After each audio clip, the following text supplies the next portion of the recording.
ऋग्वेद प्रथम मंडल दूसरे सूक्त का 7वां मंत्र। मित्रं हुवे पूतदक्षं वरुणं च दृशादसं धियं घृताचीं साधनता।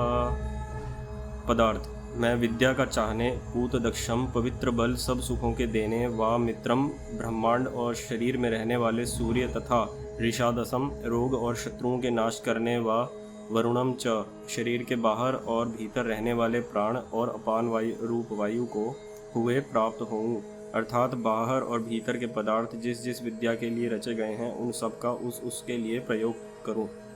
भावार्थ: इस मंत्र में लुप्तोपमा अलंकार है। जैसे समुद्र आदि जल स्थलों से सूर्य के आकर्षण से वायु द्वारा जल आकाश में उड़कर वर्षा होने से सबकी वृद्धि और रक्षा होती है, वैसे ही प्राण और अपान आदि ही से शरीर की रक्षा और वृद्धि होती है।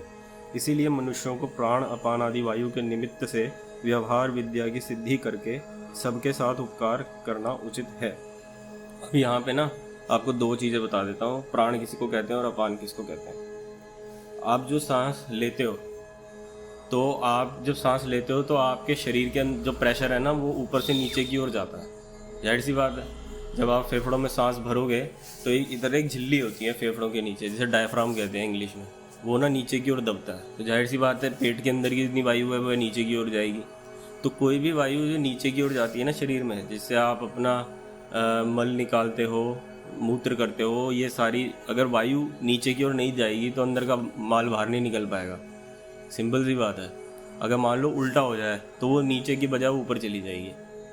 तो वायु जब नीचे की ओर पुश करती है उसको कहते हैं अपान, ठीक है। और जो वायु बाहर की ओर निकलती है उसको कहते हैं प्राण। जब आप सांस छोड़ते हो तो उसे कहते हैं प्राण, और जब आप सांस लेते हो उसे कहते हैं अपान, जो नीचे की ओर जाती है, ठीक है। जो आप सांस लेते हो इसको भी स्थूल रूप में प्राण ही बोला जाता है, लेकिन प्राण अंदर जाके ना उसके अपने अपने कार्य होते हैं कई तरह के, जिनमें मेनली 5 होते हैं। पहला होता है जो मैंने अपान बताया, एक होता है समान। वही प्राण ना समान यहाँ पे एक वायु होती है पेट में, जिसकी वजह से आपको भूख लगती है और डाइजेशन चलता है। खाना जो इधर उधर मूव करता है ना वो समान वायु की वजह से करता है, ठीक है। एक होती है उदान। उदान वायु जो होती है जब आप कोई अच्छी चीज़ सोचते हो, जो एनर्जी आपकी बुद्धि में जाती है, जो बुद्धि को प्रकाशित करती है, वो जो वायु होती है उसे उदान वायु कहते हैं, जिससे उत्कर्ष प्राप्त होता है, ठीक है। व्यान वो वायु होती है, एक वायु होती है व्यान। व्यान वायु होती है जो चारों तरफ फैली हुई है पूरे शरीर में। आपको जब करंट लगता है तो जो झटका लगता है दिमाग से, जो हाथ का जो वो है कनेक्शन, वो उसको ट्रैवल करा रही है कौन? व्यान वायु। व्यान और मुख्य एक प्राणवायु हो ही गई जो फेफड़ों में भर रही है, उसको प्राणवायु कहते हैं, ठीक है। तो हमने क्या, प्राण, उदान, व्यान, व्यान, समान और अपान, 5 हो गए, ठीक है। 5 ही हो गए। इनके बाद इनके भी ना अलग अलग भेद होते हैं। जैसे अपान के भी अलग अलग भेद होते हैं, वो बहुत सूक्ष्म है, उसके बारे में मुझे भी नहीं मालूम है।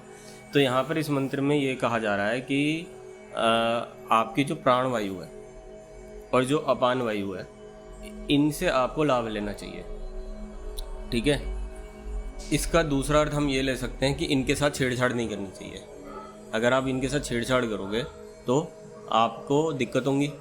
सिंपल सी बात है। आप खाना खा के एकदम से वेट उठाओगे तो आपकी अपान वायु खराब हो जाएगी। तो कहते हैं ना कि नीचे कुछ बांध लेना चाहिए बाहर उठाते वक्त। खाना खाने के बाद एकदम को बाहर नहीं उठाना चाहिए। वो क्या है, जो वो नहीं हो जाता, क्या बोलते हैं वो, जो आंत बाहर आ जाती है, क्या बोलते हैं उसको, एक बीमारी है, बीमारी का एक हर्निया। जो हर्निया होती है और जो वो जो होते हैं अंडकोश जो खराब हो जाते हैं, पानी भर जाता है। आपने सुना होगा जिम में सपोर्टर पहन के जाया करो, तो वो जो क्या है वो अपान वायु के खराब होने से होता है। तो फिर आपको दिक्कत होगी। अभी प्राणवायु क्या है कि आप अगर फेफड़ों में पूरी सांस नहीं भरते तो आपके शरीर में ऑक्सीजन नहीं पहुंचेगी।